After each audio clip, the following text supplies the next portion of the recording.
gunners on both these teams on the board. And the Yana being the first one to be removed, that is one of those big guns gone.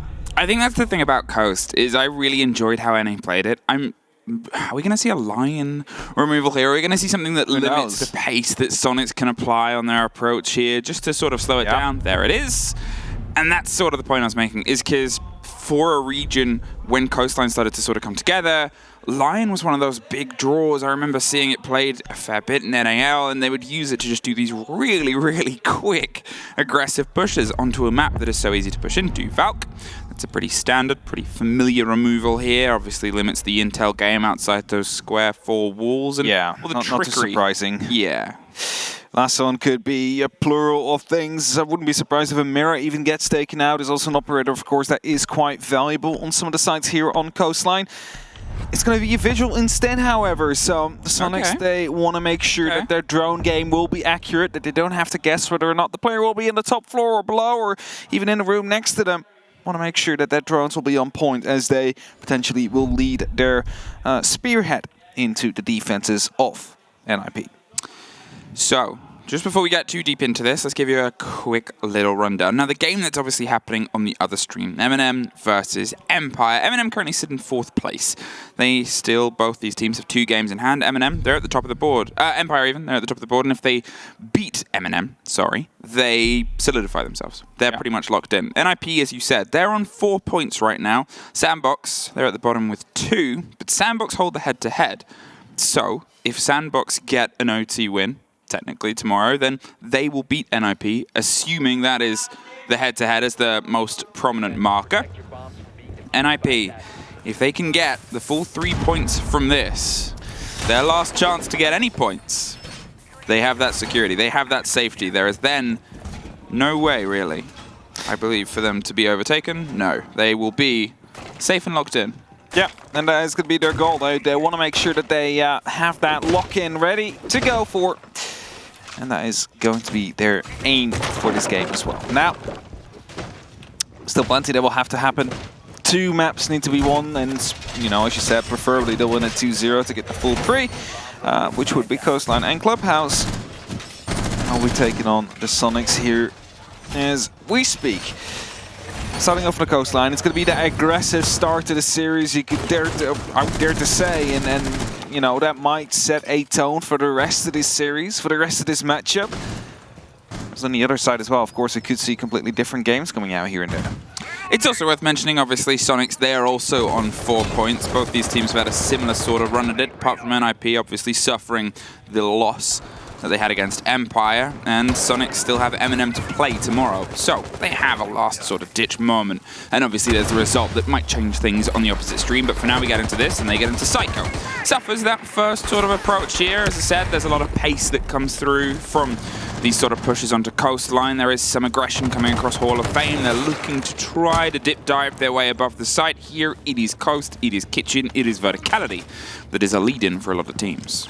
Arx is still on the board though. Grixer will be bringing that one in. Of course, has the opportunity to go with the Bailiff as well. So in case hatches need to be opened up for him to rotate up or down, there is that opportunity always there.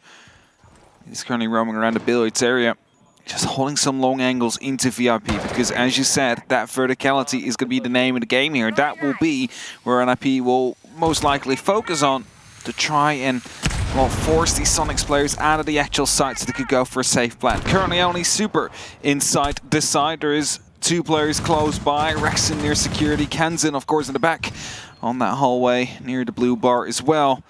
The top floor is where the first fight will take place. Grixer, he is looking for a fight, and as they said, the top-rated player across the whole tournament so far, a 1.47, a plus 35 KD. And sure, obviously the games haven't always been hit and miss, and he's been able to dig himself in, but having the current top-rated player against a team like NAP that is the current reigning champions, it is the current hammer holders, you've got to bring that, especially as Museum Pino, that sort of dangerous duo, they're having an okay tournament. Not a great tournament, but they're still both positive, and Psycho is going to see if he can try and swing his stats as he actually opened this day on a flat 0 super, battles back, takes care of Pino on the site itself. They obviously still have a lot of utility on the board here, in 40 seconds, where are NIP going to try and strike from? Try to get the air jab there, but failed. Yeti will save his life, however, is not going to be punished for it. Flashbangs will be tossed in, however, to try and provide a bit of an answer, at least keep him at bay for now, whereas maybe other NIP members are in a position to start to strike back. That's exactly what Kamikaze's doing. He's sneaking through the bathroom, is afraid of these potential punch holes that have been made by the Aruni themselves. And as the plant now comes through, there is the cover on the ground. However, Muzi goes off the angle at the right moment there. Super will be able to pick up one Gusher too. That's a triple for him. Stops that defuse from happening. 10 seconds left on the clock. Julio jumps in, gets one, needs to find two more. Grab that diffuser. That's exactly what they're going for right now. They need to go for display, and a lot of damage will be done by these feed holes that have been created. And Grixer finishes it off. Wanted to go off the plant there, knew there was no saving it. And the Soniqs, they win the first round. Super. Opening it up with a triple inside the site, and that's one of those sort of moments set up for him. Obviously, found the first fight. I believe it was in the kitchen window, but it might have been Sunrise. We just caught the tail end of it, but either way, it was an important opener because it sort of closed that 45-second door on NIP's approach. As I said at the time, what are they going to do? What are they going to change up? Where else are they going to sort of bring themselves in for the structure they want to try and dismantle? The slow creep and crawl and crouch walk through the bathroom, just tucked in on the other side of those punch holes to not be truly surprised. But as soon as that plant audio came up, there was a bit of a pop-off, a swing round. Obviously, there was at least one more of the gun. I believe it was Yeti from the kitchen door that was firing all the way across towards service entrance and then covered and round. That single site player, that's sort of how Coastline, to be honest, works for a lot of teams. You can have those angles that they had from lobby, that they had from the kitchen door. That's it. There's just these long angles you can play with. You saw it on that top floor, all the way from billiards, looking into VIP as well, making it basically impossible to work the verticality there, which allowed Super to stay alive in the position he was. Picks up that triple kill, and after that you have the horizontal angles that came through from security. Just mentioned that so many long angles that NIP need to take account for, and well, they've just had a taste of it. Surely they'll realize now what the status quo is in Soniqs and how they want to play this map. At least get a small taste of it and see if they can adapt themselves straight away or if they will continue to struggle throughout these attacking rounds. They obviously still have this stretch of the Oryx. They have the ability to try and get around the map as much as possible. And NIP, in the words of some of our Latin America analysts, is that sometimes they get a little bit slow, a little bit stuck in the mud on how they want to go for an approach. I like the pace in their early game. I said it the same as they were going for the verticality before, but then there's that minute 30 of communication, coordination, and unfortunately not quite finding the answer. Well, there's an explosion, takes care of all the X-Kairos that are otherwise coming through. I believe that was the impact from Kansan, who's now rotated all the way up. Yep. Taking a lot of X-Kairos out of the mix and limited them to just 2. And it's going to be a small sight line they can create, but definitely not going to be a rotation to guide in a potential plant to come through. So a lot of utility wasted there by just the 2 impact grenades that were tossed in by the Soniqs, by Kansan. So good start here from the Soniqs again, as they try to continue on strong in their second round. The initial approach of NIP has been halted. They now need to rotate around, need to go for a plan 2. Grenades are being tossed in from the roof, whereas the rest of NIP is making their entrance into the theater and potentially will be looking to take that top 4 control first. Take billiards, take hookah, work with some vertical angles before you try and go for the plant. There is that slow creep that's coming over from the bedroom side, and there it stopped. Yeti underneath with the C4, found a little bit of an inroad and found the exit and showed it very strictly to Psycho. Now with him off the board, they lose their Thatcher, they lose some of the slowdown on the approach here, but also without anything else. You're looking at where they're trying to get in from, where they've got to be is 2 very different factors, and it's going to start here. We just saw a drop on the far side towards Aquarium. Soniqs are well aware that the pressure's probably going to come around Hookah, especially with the inability to have a breach on the site itself, so Grixer and Kansan. Everything's going to start to fall upon this dynamic duo sooner rather than later. Muzi's on the far side, they have the Hibana towards Aqua by the looks of it, and they're sort of stretching themselves on this wider and wider take. There's one, and there's one. Grixer takes the fight, drops down, rotates out. 40 seconds. Once again, NIP, they have 45 seconds to sort out an entire push. Potential retake there from Kamikaze, also not there. He wasn't in the right position to instantly swing into Aqua as well, and as a result they find themselves now with 2 men down, opening up onto that blue bar window, looking to potentially put a bit of fear into the hearts as Kamikaze manages to sneak in and go for a plant attempt here. A kill comes through, Yulia picks up one. The question is, are the Yokais in position to actually stop this plant from happening? Doesn't seem to be the case. Yes, it is actually the case. First one gets denied. Yokai, however, taken out. Gives them some time on the side of Soniqs to try and get into a position where they get Kamikaze, but he will be able to pick up the very first kill. Goes into the plant as the timer will hit 0 soon. Forces Pino to drop, but he's unfortunately not able to pick up the kill as he gets finished up by Rexon. It is the Soniqs that win yet another round. He got a little bit scrappy there. NIP found a pocket and threw themselves in it, and that sort of debonair attitude, sure, it was stopped a little bit by the echo, but you know, NIP, they had an idea, and Soniqs, they just had a little bit more of it. They stepped up the pace when they needed to. We saw the drop in the swing round, the play onto the hatch itself to see if they could offer themselves some cover. Yep. And when you're in that situation, you just don't really have an awkward angle. Attack pause after the second round, but we are on Coastline. And Coastline famously for a long time was one highlighted to be better for attackers. In individual leagues, that slipped away in local leagues, but as we've said many a time, when you come to international play at the minute, attack generally has a little bit more of a preference. Yeah, and so far, not really being brought. The Soniqs have a perfect answer to whatever NIP has been bringing so far, and they're going to be looking to improve that even more. So NIP, they need to find an answer here to make sure that they are not going to be heading into the second half with a massive deficit over the American team, who have been doing quite well so far. Good usage of utility there, we have to say, by Super. Able to pick up 3 kills in that first round, absolutely crucial. Bought that time that was necessary with the Yokai during this round, allowing the rest of the team to get into a position and to force themselves into a 1v3 situation, mind you, because the plan had to go down at that moment in time. There was no more time left. And at that moment in time, at that sort of situation, you have the opportunity to just go in for these swings. You just need to find the one and then make sure you stop Kamikaze before he gets the plan down. And that's exactly what they did. And as a result, we find ourselves 2-0 up. Now the third round will be underway as the tactical timeout has been completed. And we're headed towards the billiards and the hookah now. It was very early. It was a very early call there, and as we said, it's sort of things getting off to not the best start here for NIP, but to be fair, this tournament really hasn't quite been theirs to hit the marker. I know it was a conversation that Demo had on the desk where he sort of said, you know, to be this level, to be the current Hammer holders, you want a little bit more of the depth of the run, you want a little bit more of the fire, because it's not as if the rosters had major changes. It's not as if the rosters sort of had these big upheavals. They haven't been able to capitalize on what it had. To be fair, their region sure has. Latin America has had a fantastic year, but NIP's name was only really mentioned properly once again, which was in Sweden, a recent trip. But still, you kind of want a little bit more presence in a group of, you know, teams where you're looking at Sandbox, you're looking at Soniqs, you're looking at M&M. If you're the current Hammer wielders, you would expect them to not be in the mid-table here.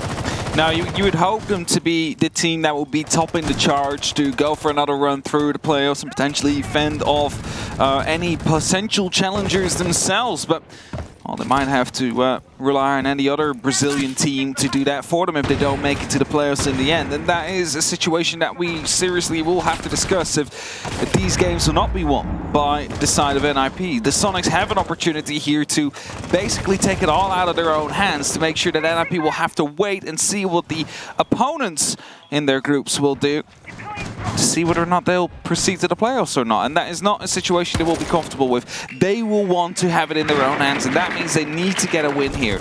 As another impact, I believe, getting rid of these X-Caros, and they just keep on putting them on. This time around, I believe that missed the impact, so that means a small opening will be made. Missed the throw, the opening gets done, and the vase area is kind of dangerous right now. It means you don't quite have the width of the swing, and to be fair, that's some of the most successful utility usage we've seen done by NIP in the early round. Previously, Soniqs have been very good at shutting it down and forcing them to go for an alternate plant and push, and here, well, we're still on plan A.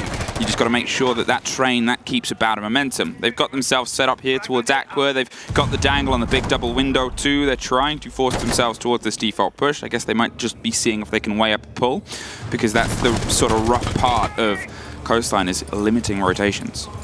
That's it, right? You gotta use everything you got to stop any potential rotations from coming through. This is why we call it the danger donut. Sometimes you actually have players up on that roof just holding off these two, balconies to the side where people often rotate through. This time it's Muzi sitting in there in luggage. Rexon holding a long angle here with that DMR through the door, hoping to pick up the very first kill of the round yet once more, but for now, he's not gifting it.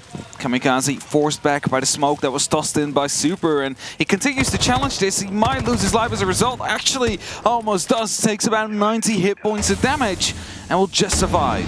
So there is a single NIP player currently underneath the site as well. They're picking up sticks and going for a fresh idea and a rotate. It's that problem I talked about before. They get a little bit stuck.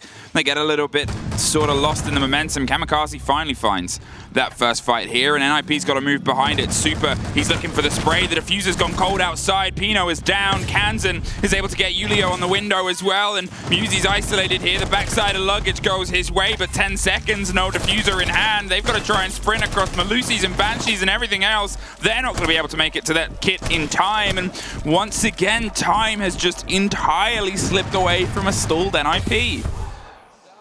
Yeah, that is the issue here. NIP being too slow, the time really slipped away from them, and the Soniqs, they just stay put. They don't need to take those gunfights, except for the fact, of course, we had the Aruni holding the long angle through the doorway, which was the only entry point they had at that moment in time. You challenge him, you get some damage done onto Kamikaze, that's all fine. Of course, they do get the actual entry in the end there, but didn't really seem to matter that much. The Soniqs, they were able to quickly punish them. There was not much time left. NIP, they had to rush in with, 1 kill advantage, but 15 seconds on that clock remaining. And they didn't really know where every single member of the Soniqs was. That is also the issue. It's not just they're slow, but they also seem to lack the information. They just do it. That's the whole thing. And that's entirely the problem is, at that minute 30 marker, they were set up in the positions that they are at pretty much by the 40-second mark. The only change was the Aqua player had gotten inside Aqua from outside, and there'd been a rotation over and underneath. But there has to be some pressure elsewhere. If your plan is to get that diffuser in on Hookador, you can't just gamble on this gambit little peeky 30-second firefight back and forth down that corridor. Have that player underneath Cool Vibes try and apply some pressure. Have that player from Aqua try and draw some attention and draw some focus. You had air jabs, you had some lockdown and some solidity that you could have pre-placed onto luggage to just give that Ash a little bit more context and safety, but Muzi could have caused some noise. The player underneath could have caused some noise, and that's what I think NIP is sort of stuck in right now, is they're trying to just funnel a one route thing, and that is not what Soniqs are letting them do. Soniqs, they're well aware of this. Quick crouching here to be in that level in between the standing and the crouch height that you might be able to pick up a kill from. Not the case this time, but maybe use more utility as well. I mean, if you want to push through Hookah, you don't have smokes to do it. At least use your flashbangs to get rid of these corners, get rid of the player on Cool Vibes. Maybe even use a grenade from the vent, actually, because you already opened up so he couldn't go back to phase. That means he has to go down. Gives you that extra little bit of time so you could have actually gone for the push. But NIP not currently biting into that. They are walking right into the Soniqs, their traps, and so far 3-0, it's working quite well.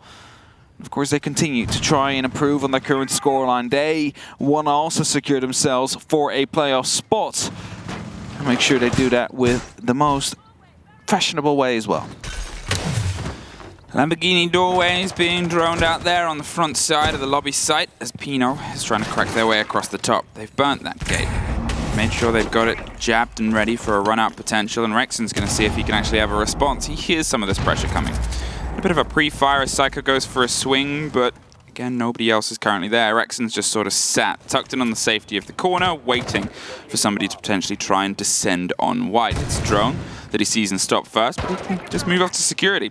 He hasn't got anyone coming behind him. If he does, he's got obviously the door for the audio to give him that little heads up, and then he's got Grixer on the rotation too, playing the operator that can just keep playing around those hatches. And here, they're going to see if they can potentially roll a grenade or find a little bit of a pick down behind it, but you're looking over to Muzi, you're looking towards that Ash on the far side, and again, you're thinking these questions, this is what we want. A drive down, a push here. Rexon found 2 players. Push this, they go for this advantage take, and now they've been able to get lobby control.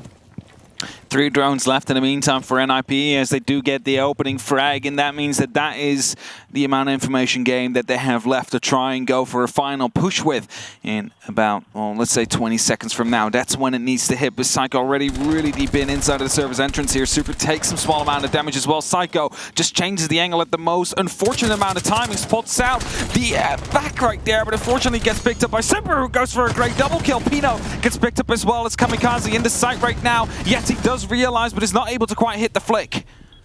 Well, they've been able to get the diffuser all the way into the site. Kamikaze might see if he can tuck in a safe plant here, but without the calls, it's down to Julio to see if he can be this connecting factor. Grixer on the far side might be on a bigger rotate, might be on a bigger route through. He's going to see if he can drop behind it. They can't quite get this first kill. They're going to combine the pinch. There's one full. No! Julio locks off a double. NIP have finally found their first round, and it came from that drive. They instead of pushing for this site and trying to crouch walk their way through, went for the fight at first. Yep. Isolated a player, built from the back of that, and that's sort of that thing that we've been highlighting of they haven't been focusing enough on what Soniqs are doing. They're just trying to see if their play can work, and it kept getting stuck before. I mean, it's kind of the same execute they tried to go for the first round, where they just wanted to get into that side and potentially go for a plant. However, this time around, instead of servers, they wanted to go to the kitchen itself. And instead of Super being able to pick up 3, he was only allowed 2 by NIP before he got punished for it. And that is also an important change. With that, NIP find their first round, as they will be back at the bars to go for a bit of an attack. And the last time around, there was the Echo that stopped their attempt at getting the plan down. Of course, this time will be as well, but NIP should be aware of the fact that that utility will be used. So if Kamikaze again sneaks in the way he did, there should be that quick moment in his head where he's like, let me look up to the ceiling. Is there any yokai? No? All right, now I start planting to make sure that there is no time being wasted. Soniqs going to keep themselves rotating. Not going to double down back onto Kitchen. Instead, going to head over to Sunrise. And to be fair, NIP, for everything being taken away from them, still almost got a plant down. Played against the Echo drone, were able to take care of it, even without the X-Kairos being able to actually make a mark happen on the wall of split due to some impact tricking. And I guess at this point, if I'm looking at NIP and you're wanting NIP to succeed here, you kind of want them to build with that energy that they had when things had already sort of gone wrong. In the final 45 there, they started their push quite far away. They started all the way on the bedroom. It seems like they're going to stack for the same thing here. They want to clear across Coastline, try and shepherd the players into a position to take them, but they might also try and isolate this. They obviously have that kitchen window open already. They have this drive coming towards this extension here, and Yeti last time opened this up with the C4. There's a pre-place now as well. Ping on as well, just to make sure that they can guide it whenever someone walks in. But there will be some pressure to come down upon him. A drone has been sneaking around already. He sees that there is going to be that sledge, blows it up as well. Because otherwise, of course, he would have been quite close to open up, or maybe it was a delayed call, something like that, to come through. Drone, however, gets taken out. 4 left on the board currently for NIP. They are yet to really make it into the building. They just have the Hall of Fame under their control and the showers. That's literally about it. They still need to go all the way over to that bars area. So Julio just tries to open up himself. Instead, flashbangs being tossed in as he misses the opportunity to go for the kill. Instead, Yeti completely blind, who will be picked up as a result. And that's the entry for NIP. Rexon was going for a bit of a retake at the same time to see if he can pull them apart, put a bit of fear into them, but pulls out instantly before he suffers a return to fire. It was a great take there against Yeti. He was entirely blind, and with the new mechanics, regardless of whether you turn around, there's nothing you can see at that point. So it was an unfortunate pickup there against his part, but well played from NIP. This is that ferocity. Instead of going for that A push first, instead of going for the attempt on the split wall, they started once again to try and pull apart some Soniqs players, and then they focus on the objective. Then they have this more direct drive, and they actually have a lot more control now. Kitchen is theirs. There hasn't been a proper retake on the verticality either. The Habana pellets this time, they pop off perfectly, and Super's suddenly in a very tight spot here because he doesn't have the support otherwise before.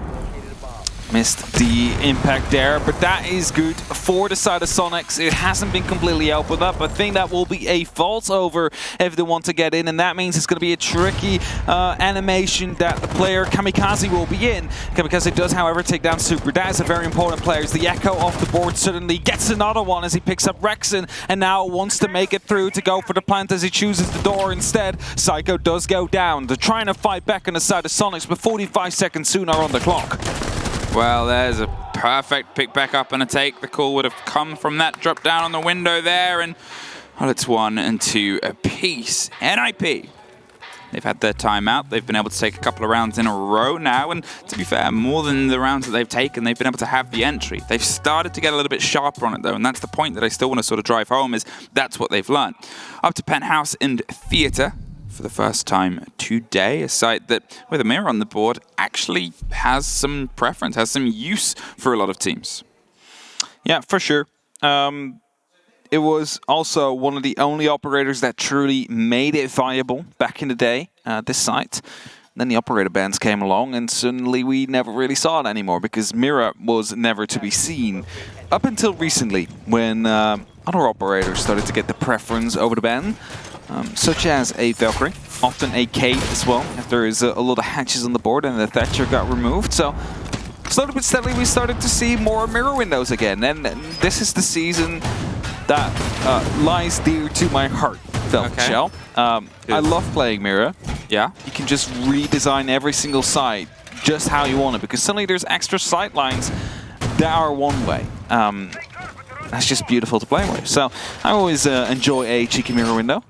Excusing Lion on release, because that was for different reasons. Okay, yes. There is no operator that has had more of an effect on this game, in a lot of people's opinions, than when Mira was introduced. I agree.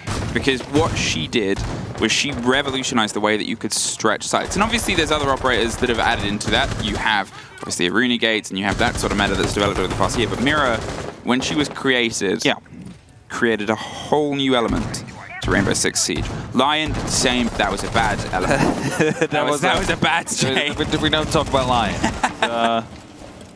Of course, he's in a fine shape now. Yeah, but back in the day, he was very frustrating to play against. He's the reason operators aren't instantly allowed into the meta.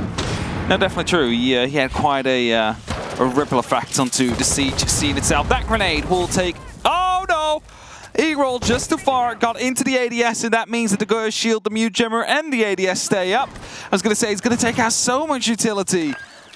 But the ADS just recharged, it rolled just too far, and everything stays up, and Kenzen can continue to play right behind the Goyo Shield. I mean, that is frag grenades gone. That was the big, bold attempt now, and Kenzen has this element of safety. It was a couple of inches and a difference, and at that point, Kenzen had left. He thought it was gone, and then you just had that little moment of the boop, and it's just an entirely different story. It was the ADS sort of like, oh, no worries. Couple of drones, obviously more pressure. There's Psycho on the Flores, and there is an awareness, so that might be able to get a little bit closer. But with the Mute Jammer, it's not the easiest pull and push. And, well, this is that moment for NIP. This is when I sort of look at you and go, where's your plan B? What's your change, and what else are you going to do? Because so far, they're still sort of trying to drone it. They're still sort of sacrificing it. They look like they're about to swing for the firefight there, but there's some cover that comes in against Psycho. There's a ping. There's a pop-up. They didn't need to. Well, they definitely don't. Yeti has the locking. Yeti, there's a man to your left. Do you know about Musy's presence? Either way, Julio is going to see if they can step into the fight, but Yeti wins. Down and under. Soniqs, they've been able to take 2 bodies, and Kamikaze and Pino have suffered all the same. Finally, they've taken over the shield here. They just sort of muscled it out, but with all that they've lost, operator and utility-wise, there's still a lot left to go. It's been a costly fight. Psycho and Musy both out of action for now, and it's a 3-on-5 execute that needs to happen with, well, 45 seconds left. And as I'm going to mention again, they don't really have control of anything around the side, just the other side of the building. There is still a lot of work to do. They start opening up towards the actual VIP area. Just try and create some extra angles. The rest of the Soniqs are trying to rotate out, trying to set themselves up right around the penthouse just to make sure that they have that redundancy. They can pick up 1, they can potentially find 2. However, there's always going to be someone ready to respond as a head gets spotted out, and it's Pino that picks up the kill onto Yeti. It is the fight back from NIP, but is it too late because there's not much time left? Well, that was it. It all fell down, but they're able to knock one onto Kamikaze there. They've only got 5 seconds. They've got to see if they can get this stuck down in the corner. Pino, he finds a place to leave it and lay it. It's 2 versus 1. Now, as it's a huge swing, they've just got to get the cover. They get it. It's a pistol. It's round the corner. Oh, what a shot, Kenzen. And it's Kenzen with a gun that very rarely has a connection with that kill feed in the top right corner, but he makes its mark 4-2. On the turn of the half, Soniqs have the lead in on their map choice, heading to attack. I think that is the... we barely see it. I think it's the Kuratos, is it? Yes. Yeah. it's a fun gun to play with. Let's just put it up like that. It's so satisfying if you get a kill with it as well. And just that double tap right through the head at the moment that the diffuser got down is something else. That is definitely something he'll be happy with. And that 2-4 is something that the rest of the Soniqs will be even happier with. That's it. They found some stability. They found themselves locked in. And we have to always take into consideration the fact that these are best of threes because Clubhouse is next. Clubhouse was always going to be next. If Clubhouse is there, NIP, well, they're taking you there. As stated, 7 for 7 over their previous engagements there. It is their playground. It is where they love to bring teams. You're aware of this. Even if you're doing casual analysis, you sort of expect a fight, and it's not going to be easy, and the likelihood is they're going to take it. You might put up a great fight, you might be able to take it, you might be the one that breaks the mold, but you shouldn't base yourself on those expectations, so base yourself on your successes as well. Because otherwise you've got Villa at the sort of end of this tail potentially. However, the better you lock this off, the more momentum you carry over, because anyone against NIP on club, you're going to need it. I think it's important to mention here is the contribution that Super is having to the matchup as well. I know there's always a lot of jokes going about, you know, when he doesn't do as well as he's currently doing, but suddenly he's on top of his team right now. The IGL as well, of course, and well, they're doing super well against NIP currently. And let's see if they can keep that one up. They want to make sure that they get this first map, get that point, because it's going to be so important in the end of the tally. Julio waiting on the approach here to see if he can swing into a fight early, but they've tucked themselves around. They're not going to fully extend. You expect early engagements on Coast, and Super slips on by. Not going to suffer for now. Going to try and get that kit as close as possible. But Julio, he's going to sort of say, hey man, I was over here. And nothing else at this point. Super takes a moment. They're going to see if they can prep and burn through that. Kansan might try and throw a grenade in from the far side. There's a little bit of zapping coming through. The drop on the drone. Look how many of them are flooding towards it, though. And that Twitch drone might have been trying to get closer. We heard it pop off something. You assume there's a mute jammer, and you can just hear utility being popped all over the shop, but they weren't quite able to get themselves locked in on those ODSs. The C4 doesn't quite hit home. There's more of a burn of utility. Another Twitch drone is going to roll through. It's going to go a little bit wider. It's seeing if it can get a catch on those ODSs, but it has to go really wide. And there it is, all the way off. That's able to get one and a mute jammer before it is removed. There's still a disc. There's still one less ADS, one more to burn through, and the shield on the end of it. That's going to be a very important shot here from Psycho as he finds one on the balcony. He's afraid, however, someone might still be on the upside down rappel as he reactivates the Surya laser gate. It is going to be the entry that NIP need to fight back, but also an important piece of utility activated again, which forces the side of the Soniqs to use a throwable to actually be able to get through. And it seems like 2 of these Xyros just have been used, so Super can maybe swing in a bit. Kamikaze in a fight over on the opposite side as Grixer finds Pino and is able to lock it out. They do have the swing here against the solo player as Julio's rotated his way up to luggage and might be popping and peppering some bullets in from the window. Musi with the spray through gets one. Yeti with the trade out here and just past the minute marker now, and they're still knocking on the door of the hooker site itself. There is still that body and that player on the far side. They need Rexin to make some noise and draw some of the attention. With 2 of the remaining players already focused on them, it seems like Soniqs have stretched them a little bit thinner and pulled one of those players away. Julio is now the only backline onto Aqua, and he's doing his best to hold off. Kamikaze suffers next as Psycho goes for a little bit of a movement. It just takes a swing on the door to get it, and there it is. They've opened themselves up a route through onto site. The rotations come through onto Cool Vibes. They've put themselves down, but right back up again. They're just trying to stop this rolling in and rolling through. It's popped down. The diffuser's cold. Kamikaze can't quite cement the kill, but he's all that's left, and with a handful of seconds, they very quickly got to see if they can make their way over to this fight. They're probably not going to be able to get the diffuser. Oh, shot, Rexin! They don't need it, Rexin. Timeout is being called, though. Brings it, tack timeout. Yeah. Joe Bro is going to say, let's build on that because I think we can do better. Definitely so. I don't know what the diffuser was actually because I was checking and I don't see anybody have it in the hands currently. And it's like, all right, but and again, they managed to get it there. A beautiful shot coming through in the end. Last couple of seconds, it was so important that one connected. And now 2-5. The timeout being called by the team that just won it. That is not something you do often see. But as you said, they want to build on this. They have that momentum and they try and continue on it.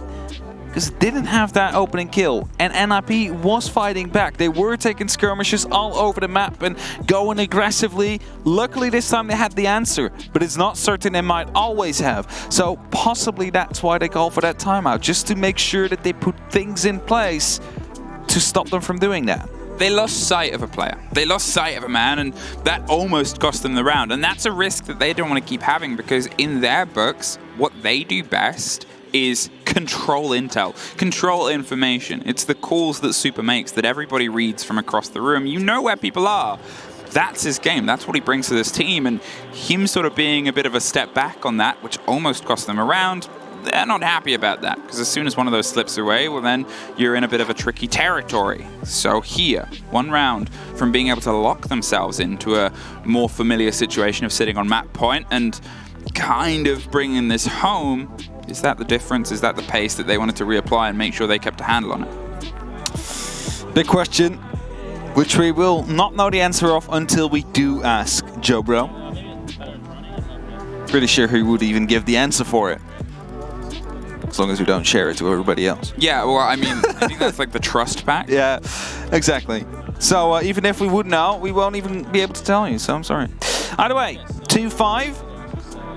And the Soniqs are in that lead, needing 2 more rounds to get this first map under control. And NIP, even though they might be able to put in some skirmishes here, and I'm just looking at the opening kills, 1, 2, 3, 4, 5 so far going their way. The scoreline doesn't translate that. It's currently 2-5 in favor of Soniqs. The 2 opening kills that the Soniqs were able to pick up translated into rounds, whereas NIP's did not. So, with that said, can NIP do something as well? Because they also, of course, have that time to quickly reconvene as soon as the tactical timeout is being called by the Soniqs. So maybe they have just had a hell of a speech from Coach Bob. They need it. They need it. See if they can get back into the game right here and make a comeback happen. I mean, it's not the weirdest or the strangest one we have seen. But the Soniqs, they don't want to let that happen. And the Nuck is coming out. Always interesting.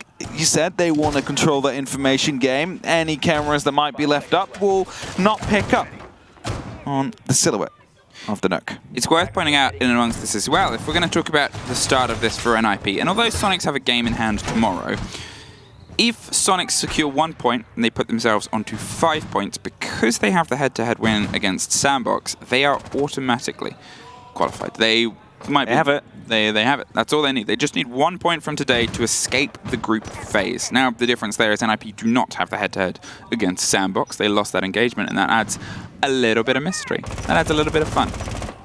It does add a little bit of fun here, and even if Soniqs will be able to pick up that extra point, who knows? We might see a little bit more freedom coming out as well, a little bit more joy, as there's, of course, still a top 2 spot on the line. It's not completely over yet. At least a little bit of pressure, however, will disappear as Yeti is going to be able to pick up the very first kill here. Snuck in with that Nuck, able to find Julio, who had absolutely no clue, and a Psycho also takes a small amount of damage. He just tries to get out of there as soon as he possibly can. The diffuser gets dropped, but the grief frag doesn't seem to be there. Kamikaze with a great double kill. And that's the diffuser case now in control of NIP. Huge double kill. Grixer gets some revenge and is able to get their way back in, get that picked back up. There's a rotation that's coming round, but Rexon is already in the midst of the middle. Does Psycho know? It's probably going to be a fight that happens sooner, and it's actually Pino that finds the next. Sonic still working with a little bit of a deficit, and a lot of bit of a deficit now. There's the reveal on 1, is able to get it. It's a 2 versus 1 for Rexon. Now, has a rough idea on where the players were, but Coastline moves fast. And there's one and just behind you. That's the loose strand that nobody's really had as an engagement in this round so far. And that, for Rexon right now, is the most dangerous. There it is, revealed. With a minute 20, you have suddenly found yourself cornered and pincered. Gonna see if they can isolate the first fight. Can't quite get it. Musy's able to find the 3rd round for NIP and just keep them off map point. It keeps him off that map point for now, and he flicked through the hand, but it was too late at that point. Pyjamas, of course, a great gun. Could have actually carried him to a round win there. But unfortunately, Musy choosing the smart way, going prone, as that is the most unlike angle someone will be checking first. If you swing around the corner, And that is the first entry kill that the Soniqs have had that did not translate into that round. And potentially because they went a little bit too quick. They got that first one. All right, let's push up that pressure. Let's just go for a quick rush through the service entrance. Try and get a plant. Not taking account of the fact that Kamikaze was down there, able to pick up a important double kill.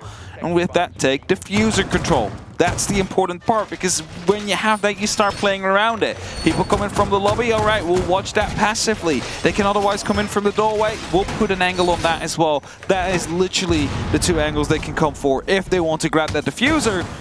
And that was perfectly pressured and played by the ninjas in Pyjamas, who find an extra round here.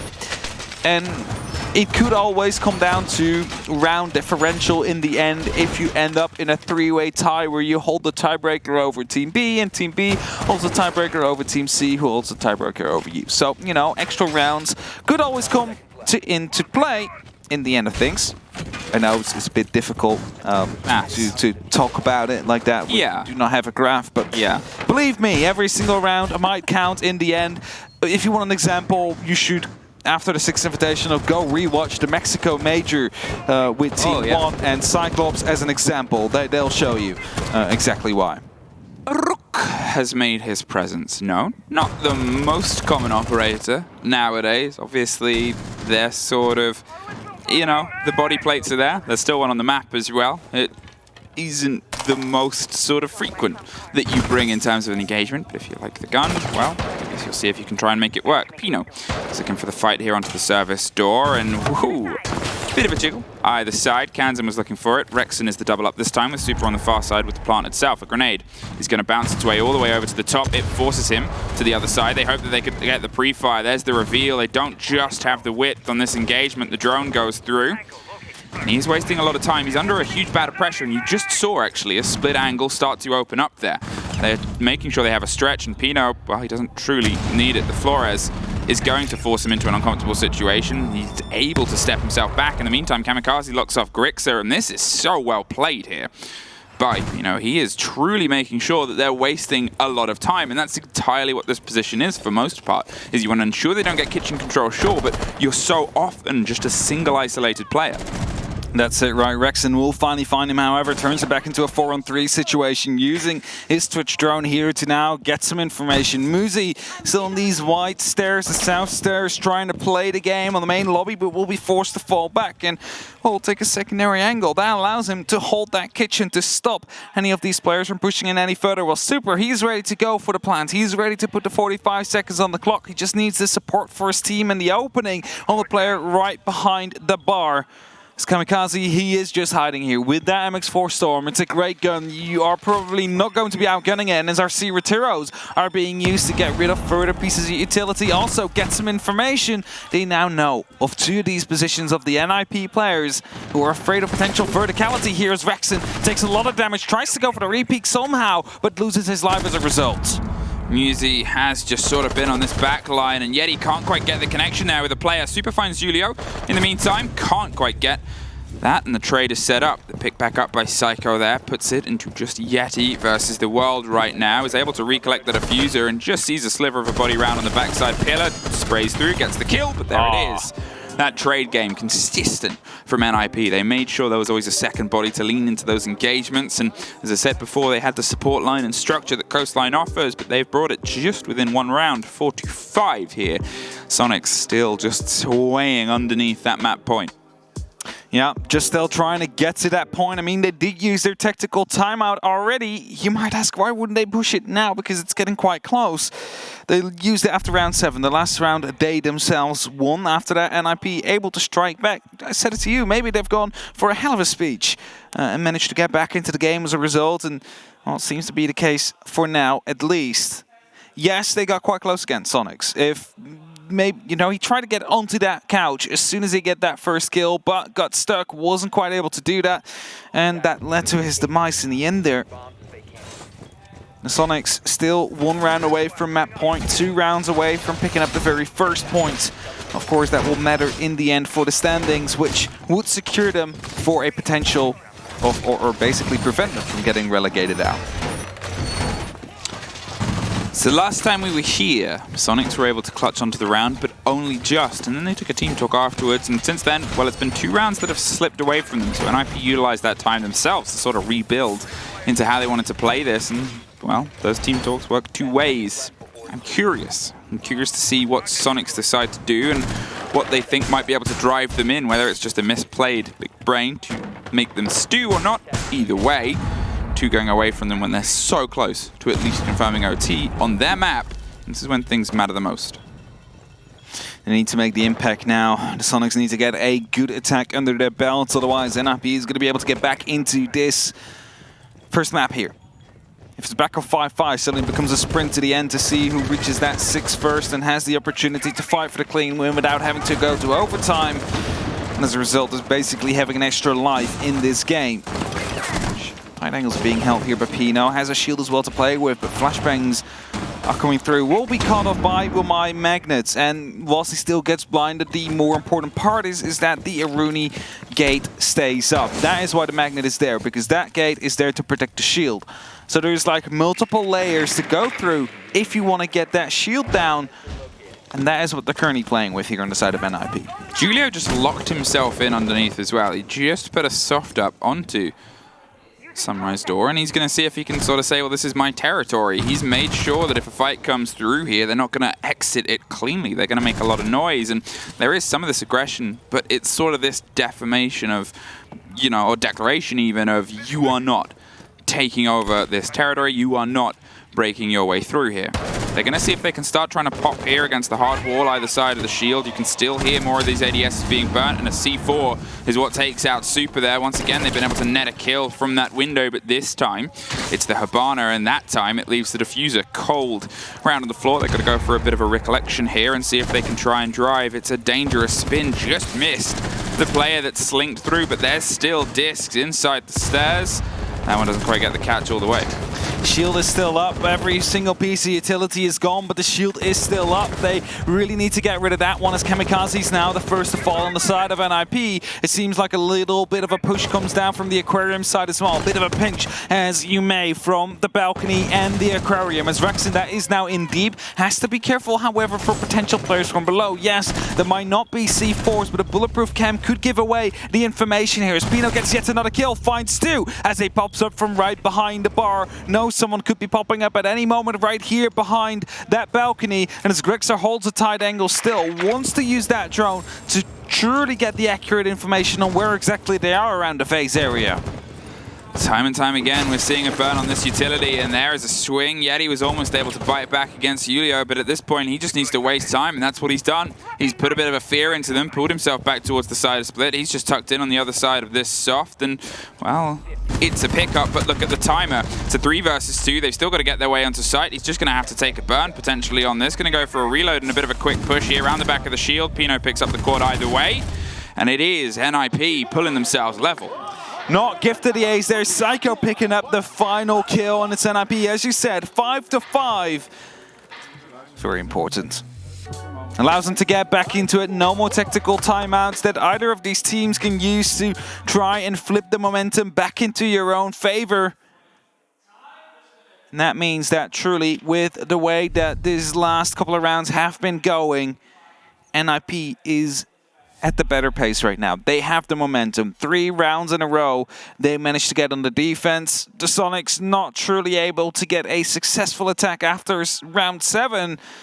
Even though they do manage to get an entry here or there, also has slowed down now. And as we are headed on towards the kitchen again, what we did see in that previous round is when, not the previous kitchen round, but let's just say when they were in bars round 9, they tried to go for a kitchen take just to get the control of it, but a single man managed to take out 2 players as a result and waste a lot of time. So they need to take that top floor control. That will be, or at least I assume, the priority for the Soniqs to make sure that they can get rid of these players. Start using that verticality, force them to rotate around and get off the site, which gives you the opportunity to go for plants. If you don't do that, you'll be taking that horizontal fight, and NIP have been waking up in this game, whereas half one was clearly Soniqs. This one clearly seems to be NIP. So you don't want to take those straight-on gunfights. And again, clubhouse. She looms dangerously for Soniqs more than NIP at this point. They know that they want to try and solidify the 3 points here and push themselves towards the fight of the upper bracket because, well, again, depending on how results go on the other stream, if Empire pull away against M&M, then they're drawn in second place. Or no, they're set up in second place, and if it's the other way around, then they're tied for first. So it becomes a very tight engagement for NIP right here to try and pull that full fat 3. Suddenly, from being on the brink of being knocked out in the groups, they go to potentially topping it. Yeti takes care of Pino on the far side. It's a little bit of a spray round, and they're able to get an early bite, this time unpunished. And that's been a bit of a problem before for Soniqs' approach, is usually there's another NIP player trying to get a kill and trying to cement themselves. For sure. It's 4-on-5 situation now. NIP, they're a man down, but it's fine. It's not the end of the world. I mean, time is always still there 6, so technically still 5-on-5, you could almost say. Proximity sensor gets taken out. Kenzen, if anybody was near his position, is now known. Might even be a Nitro pre-place. No, not the case. None on the board currently. Pino was the man that carried it, but as he has been taken out, he's not going to be able to detonate that one. And as the top floor is slowly being taken under control, I mentioned it to you before, this is what Soniqs need to do. They need to open up vertically to get rid of the players that are playing in kitchen and service to truly make life miserable for them. And as more members of NIP start rotating around, Kenzen is doing exactly what it told them to go for, which is opening up these default spots, which is opening up these rotations to make them feel unsafe. And as he creates rotations on that top floor as well, he just continues his job with Jetty. Swinging around the corner, Julio being able to pick up that kill and somehow escaping with his life as the LMG starts bursting in as well. I was going to say, you heard the LMG go for a while there, but Grixer couldn't quite get the cement down, placed around Julio, and that is that word that I keep coming back to because there's always sort of this moving model, this concrete slab of nothing that is being shaped repeatedly by these two teams into just something that engulfs itself as success. Here, Julio has been able to at least paint some of that back into his favor. Psycho's going to see if he can lock off White Stairs. Caught out on the drone. They know his position, and he instantly picks up and moves. He's making them keep guessing. And guessing when there's 30 seconds left is never easy at this point. You can see they've stacked up here. Rexon is underneath. They're trying to get this fight down onto Psycho, just so they have that body balance back once again. But Kamikaze pushes up in the meantime. NIP keep themselves moving, keep themselves guessing, and Soniqs have taken a second to sliver into sight. Super has the lockdown, can't quite get it out against Psycho. The diffuser is gone. The drop comes through. Kanzen somehow connects with it, but you're looking at 8 seconds. You're looking at a diffuser that needs to be picked up. Grixer suffers in the meantime. Got to hold F, but there's rotations either side. It's a double kill, and Kanzen goes off the board. Map point, NIP. Didn't even attempt to go for it there. Just decided it was better to go for a kill with a second left, or save the KD, we could also say. Didn't work out in the end there for the Soniqs. Super going for the gunfight, lost them the case, lost them the opportunity to go for that plant, as there was no time left, and NIP find themselves up onto that map point here. And as I said to you before, even though they lost that first man, it is not the end of the world, and NIP have just proven that. Blue Bar and Sunrise Soniqs, and from a 5-2 deficit, NIP have been able to claw this game back into their favor, threading 4 rounds in a row. One more, that's that map stolen. That is at least a point secured. And that is still potentially 2 more to be taken on club. Soniqs, you've got to see if you can try and find something on your first attack, or something similar to it, because on your last here, well, things have very much slipped away from you. Yeah, didn't really go as well indeed. Kitchen being blocked down by NIP, that is one of those main things. We had Kamikaze playing around there, stopping anybody to move it from the server's entrance. Took 2 players to take him out in the end, and even when they did find him, there was Muzi up on the luggage area, using that vertical angle or vertical downwards angle to take out even more kills upon the Soniqs players. And now, NIP find themselves into map point after what we said before seemed to have been a Soniqs map. NIP, you found yourself better on this. You found yourself tying into more of an experience, more of a coastline, and it was a heat that you were missing at first on your approaches, on your attack, but the movements that you've had in your defenses have just been so much more exciting. And I think that excitement is something where you're starting to cook yourself into it. You're starting to trust that you can push, you can swing, you're NIP, you can take fights. Kamikaze especially, not far behind is Pino, and that's one of those things that Soniqs is missing right now. They are obviously having a couple of disconnects in some of these rounds, but from the couple times out and times they push them all the way, well, that's a way to open it up. Rexon and Yeti either side, a grenade and a gun are able to get them. A huge opener here. That puts about a pressure onto Kamikaze, who's trying to hold on to Split. Psycho wants to retake security as well. Yeti is inside. How he got there so quickly and found a kill on the route, you assume via lobby, but it's about to turn into a little bit of a scrappy firefight here as Psycho does not have the connection to Musi just yet. He's making a lot of noise here, but yet he doesn't seem to be quite aware of his position. And as he continues to push himself a little bit into that bar, Kamikaze alone in the bar here in Sunrise. He's trying to hold off to the best of his abilities right here. He's the one man standing, the last line of defense here for the side of NIP on the actual side. Super now jumping in, is trying to take a challenge here, might lose his life as a result as the angles are still being watched. Kamikaze is playing close, he's watching the couch right there, watching the bomb chassis, hoping to spot the player as they try and run past, but the Soniqs, they need to play this smart, they need to play this as a team, and as the drones are coming in, they know exactly where Kamikaze is. They're starting, the pings, they're all coming through as Musi picks up a kill. There's 3 people now onto the pool entrance there, and as he gets fully flashed and taken out, it is the opportunity for Soniqs to go for a plant and get 45 seconds on their board. Well, Super is going to stick that. There is nothing that can stop that, and they're able to get one more down the corridor. Suddenly, this Soniqs has shown up, the one that we saw so much throughout the beginning of this in the first attack round. They're there to make sure they make it matter on the end, and a little bit of a sigh of relief to get themselves to OT, but they know they should have been able to get this much sooner. So, as we go in to OT, and looks like NIP are staying on defense. Soniqs, you're going to have to try and keep up some of that momentum and bring it back into blue. Yep. Let's see. The bars again will be brought out now. Actually, a change comes up from NIP. Let's not rerun the sites that we have just lost. We're headed towards Billiards, which, well, was the first site that they've lost on their defense, but they feel more comfortable there, thinking that it is a good way to change it up. As the Soniqs, of course, stay on their attack. And they just managed to stop the momentum that NIP was building.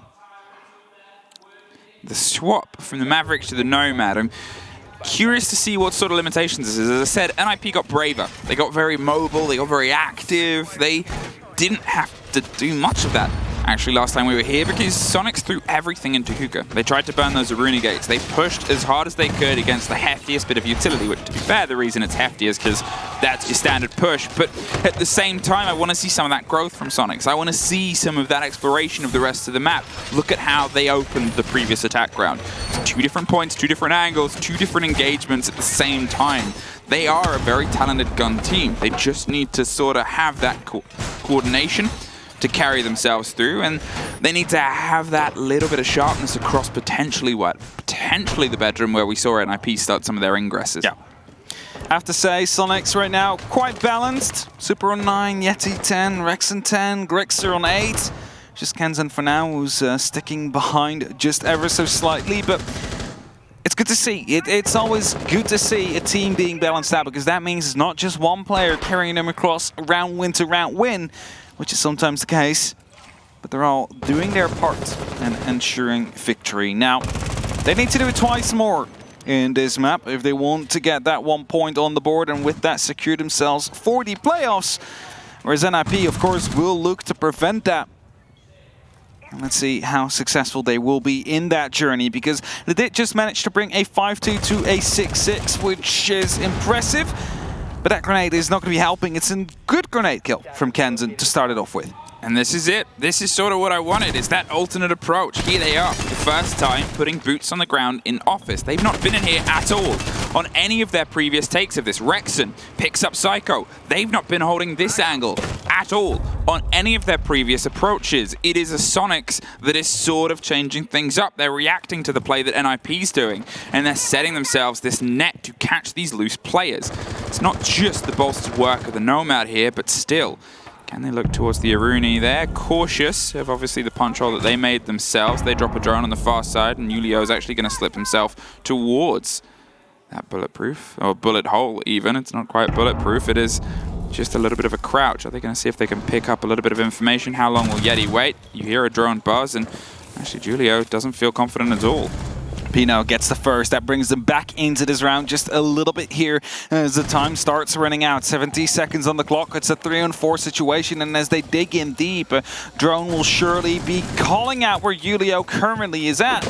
Punch holes being requested for a late C4 throw for Pino, potentially if they want to go for a plant right behind the bomb chassis. Seems like that might actually be the plan. There's 3 people all around that area, 1 below Yeti, who's making his way over towards the white stairs now in security. Super ready, I believe, inside. Is Super actually inside Aqua? Yes, he is. Waiting to go for that plant with Kansan for the support here, so that C4 might actually be crucial here in the end. Well, Kansan spotted it out there, opens a little bit of width onto the side swing onto Aqua, right by the fish, but only one team will be sleeping with them. The C4 is prepped, ripped, and ready to go. With 30 seconds, the burn's going to start to come through. They're hoping that they can get this cover down, but that flash doesn't last forever. You need to keep the watch on. The C4's gone. There's a very easy and well-played pickup. There's the spray round, and Pino with a double, making it his 3rd for the round, and there is 4! That is Pino's round, and Soniqs opened it up in the best possible way, but a player popping off isn't anything that you can really control. Pressure back on Soniqs. And that was a Nitro that came through. I mean, you had a man on the window, was about to kick a grenade to toss it inside of the hookah area, but might have been a better choice there to try and snipe out that Nitro as it came through. But at the moment he went down to kick the grenade is the same moment the Nitro flew over. So unfortunate timing, you could say, on the side of the Soniqs. But NIP, again, 2 men down from the get-go, managed to bring it back on the back of that Pino 4K. So with that, NIP again on a map point, not just 1 but 2.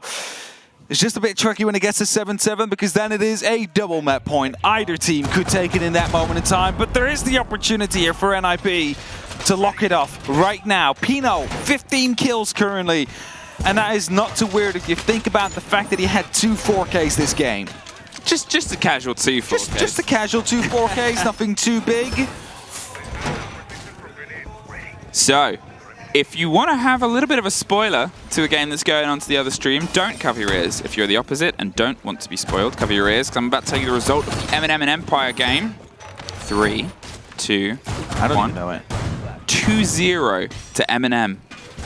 Oh, really now? M&M have taken it against Empire 2-0. Okay, I surely thought Empire was winning after the first map we went over. They were ahead back then, and when you said 2-0, I'm like, all right, well played by Empire. That's what Productions just told me. Okay, well played by M&M instead in that case. Or should we say European qualifier? Recently Tier 1. Recently Tier 1. Either way, the Soniqs, they need to fight back here. They need to assure themselves that they bring this to 7-7. Fight for the opportunity to go to that final point, to round 15, where they also have the opportunity to lock the map. Haven't been in that situation yet. Not a map point has been going their way at this moment in time. Yeti preparing here in kitchen, the sole man defending it. With the English shotgun, of course. The verticality, that might be an issue. As soon as that starts coming down, his position could be troublesome.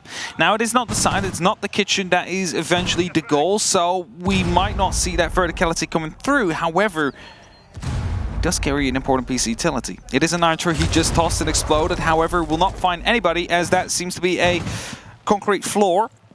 Some mistake might have been made there. No one was there either way, so wouldn't have mattered in the end.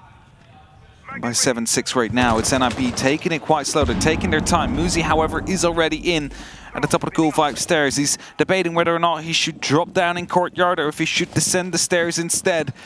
NIP is definitely having a bit more pace in his building, though, yet he debating whether or not he should go back up. There it is, a bit of a swing and a drop on the drone there. Yeti's under a huge amount of pressure. He's making sure that he can try and keep himself just alive long enough to keep bouting and battling back against this. It's a slightly different take, once again, from NIP. This time with a lot stacked up onto Split. As I said before, last time they tried this, they couldn't quite get this to work off because the impact stopped and dropped any of these X-Kairos. Thatcher is going to buy them that second, hoping that pops it off, and nobody's in a position to impact this currently. So, It'll be an entirely well put together explosion here. That wall is open, the smoothest they've done it so far. 45 seconds though. It's going to start to heat up. Grixer, he's waiting inside, stacked in kitchen with Kansan on the cover there. They have the bodies above. They're curious and concerned about a drop that might come round into the center of square. Rexon's got the long reach all the way from office, and Pino has the territory locked down. If they can try and slink their way in at this plant, it seems like there's nobody immediately to try and stop them. So a bit of width is still being opened up above. Kansan wants a retake. They want to make sure that they can sort of have some security here, drop their own barb just because of that. Yeti with the shotgun, if they can lean themselves in, the diffusers slip past. Kamikaze's got the first. They're going to see if they can stick it. The shotgun's locked off. NIP, they are getting closer and closer to wrapping this up here. There's one more. Psycho with it on the backside. A very fervent spray. And there it is. NIP pull themselves back, take Coastline off of Soniqs, and find themselves angling up towards map 2. Yeah, they do manage to push it to a map 2, which will be that clubhouse, and well played by NIP. 2-5, they were behind. 6-6, it eventually became. As a result, they now managed to win the map with an 8-6. And looking at that last round, I was kind of worried, because when the sledge started opening up in Hookah, I looked around on the top down and I'm like, there's no one in sight. No one in They're all sight. holding the long angles. I'm not quite sure how this will pan out. Of course, they had the yokai drones, but with 30 seconds left at the moment, they wanted to enter that side. That is a little bit too much for the yokai to handle on his own. And while NIP starting to frag out at the exact same moment as well, resulted into a map win for them. A rough start for the Soniqs, because as we said, they were so close to getting themselves to map point. They sort of stumbled at that final 100 meters, found a way to pull it into OT, but at that point, NIP, they had all this momentum, they had all this fire, and they'd seemed to have learned a lot of tricks. Now it's the toughest bit, because you have to go to their map, and well, with the result that happened on the other stream, if NIP pull 2 maps here and a 3-0, they suddenly top the group. We'll find out though after a quick break.